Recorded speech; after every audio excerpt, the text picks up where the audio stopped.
The Bowmen and the Angels at Mons. Does Telepathy Explain? By Elizabeth Severs, read by Dave Marsland of Cardiff Theosophical Society. This article was published in the Vahan magazine in 1915. The Bowmen and the Angels at Mons. Does Telepathy Explain? In his introduction to the Bowmen, Mr. Arthur Machen claims that all the stories of superphysical appearances said to be seen by our soldiers during the retreat from Mons are variants of his short story The Bowmen, first published in the Evening News on September the 29th, 1914. Personally, I have never been able to credit this theory that all these stories from the front have their genesis in the fiction of a London journalist, which he offers no evidence to prove ever reached France. These stories came from the front, a point Mr. Machen seems to have overlooked, though Mr. Machen's story may have familiarised people in England with the idea. But the French also claim that Joan of Arc fights for France, and as a French soldier, as a rule, is totally ignorant of English, Mr. Machen's fiction cannot have influenced the French army. The story of the White Comrade, as the soldiers have named a being seen on the battlefields ministering to the wounded and dying.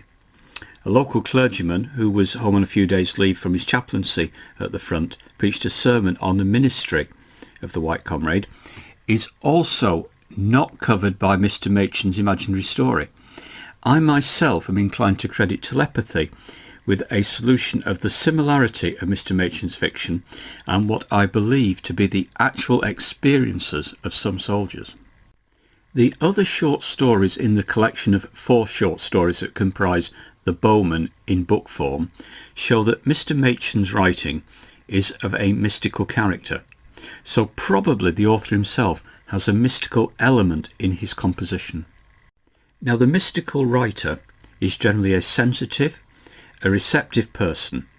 He tells us he has been much stirred by an account of the heroic retreat from Mons, and that while in church, apparently at a Roman Catholic service, his thoughts were busy with the subject projecting the story in the Bowmen called The Soldier's Rest.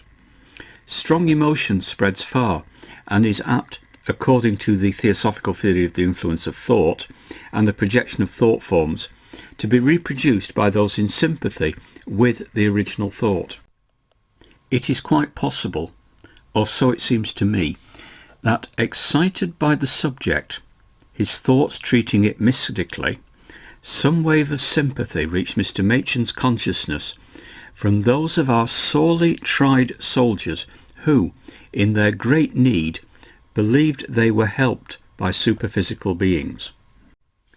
Thoughts are things, and the emotion felt by the soldiers may have reached Mr. Machen's consciousness, with the result that what he took to be an imaginary story, the creation of his own imagination, was founded on reality, and he built more truly than he knew.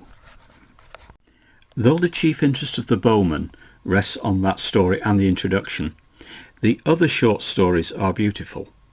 The author considers The Soldier's Rest superior to the Bowmen in literary craft and of a consoling character, putting forth in symbols some of the truths of religion touching man's immortality.